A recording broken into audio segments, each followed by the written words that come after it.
Chapter 2: The Apartment. "Hey baby, can you go get the door please?" Anna called out to her daughter when she heard the doorbell ring. Her hands were full as she was trying to fix something for lunch, so she couldn't respond to the door at times like this. Anna wondered what she would have done without her little girl's help. Anna was a single mother, and her daughter, Lily, was 8 years old. "Sure, Mom," Lily responded, running down the stairs. "Hello, Mr. Gray," the little girl said in a soft tone when she opened the door to see the grumpy-looking man standing on the porch. Mr. Gray was their house owner. Gray wasn't his real name, but everyone who knew him called him this. They often said the man never smiled. "Hello, Lily, is your mom home?" Mr. Gray asked. "Mom," and Lily called out to her mother, "this one's for you." "Who is it, Lily?" Anna said when she stepped out of the kitchen, cleaning her wet hands on the apron she was wearing. "I think you should come see," the little girl whispered dramatically when she stepped back from the door to let her mother through. "Oh, hi, Mr. Gray," Anna said in a somewhat surprised tone when she saw the man standing at the door. "Hi, Anna," he greeted back without smiling. Mr. Gray dipped his hands into the inner chest pocket of his coat and brought out a white folded piece of paper which looked like a letter. He stretched the paper towards Anna. "What's this?" Anna questioned curiously as she received the paper which was handed to her and tried to open it. "It's a memo on the apartment."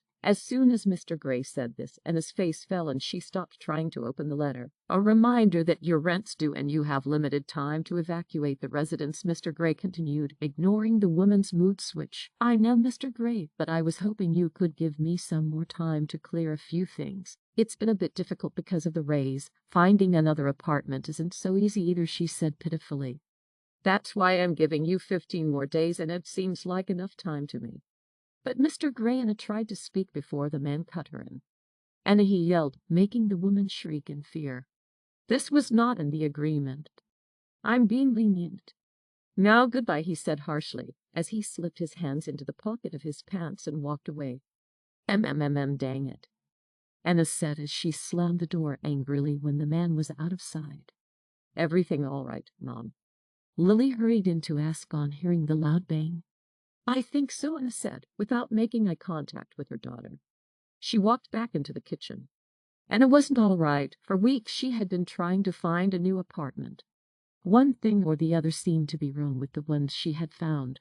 They were either not affordable or too small for the price value. The whole thing had taken a toll on her physically and mentally. And it came to lean on the tabletop in the kitchen, covering her face with both palms. "Mom," Lily said when she walked in to see her mother in that position.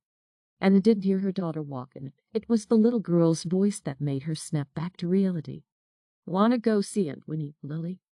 Anna asked immediately to evade her daughter's questions. She knew Lily would ask.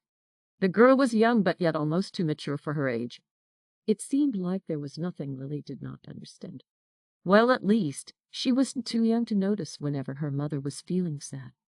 "Maybe we could stop by the store and get the hot chocolate you asked for." "I'll have 2, please," Anna said to the vendor when they were at the shop. She was still busy talking to the man that she didn't notice when Lily ran off to the bookstore nearby. "Hey, Mom, look at this," Lily shouted, gesturing with her hands for her mom to come over. It was the books that attracted Lily. There was a colorful sign on the door of the building. The sign read, "Need an apartment.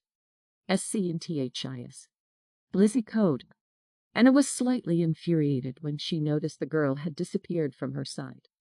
"Get back here, Lily," she yelled. "I've told you never to run off like that." Anna walked over to the store, and just then the store owner walked out of the building. "I apologize. My little girl has always been a handful," Anna pleaded. "Oh, it's nothing.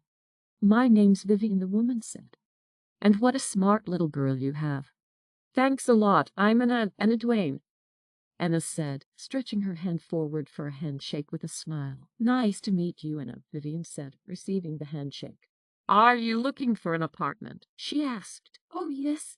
It's a bit difficult to find these days," Anna responded. "I totally agree. Finding a shop to rent was as difficult for me, too, till I got to know about this," the woman said, pointing to the code on the door. "It's a Blizzy Code. You can scan it to see a 360 cam view of different apartments." "I can." Anna's eyes widened in shock. She was stunned by the seemingly exceptional technology. Anna couldn't hide her excitement as she quickly brought out her mobile phone to scan the code with Vivian's help. It was just as Vivian had said. They were videos photos of available lovely apartments with the location and price stated at the top of the video. They seemed pretty affordable and worth the price. Well, and it blurted out, "I know," what Vivian smiled to say as she saw the relieved look on in his face. This is the one," and screamed when she stopped at a particular video and showed it to Vivian.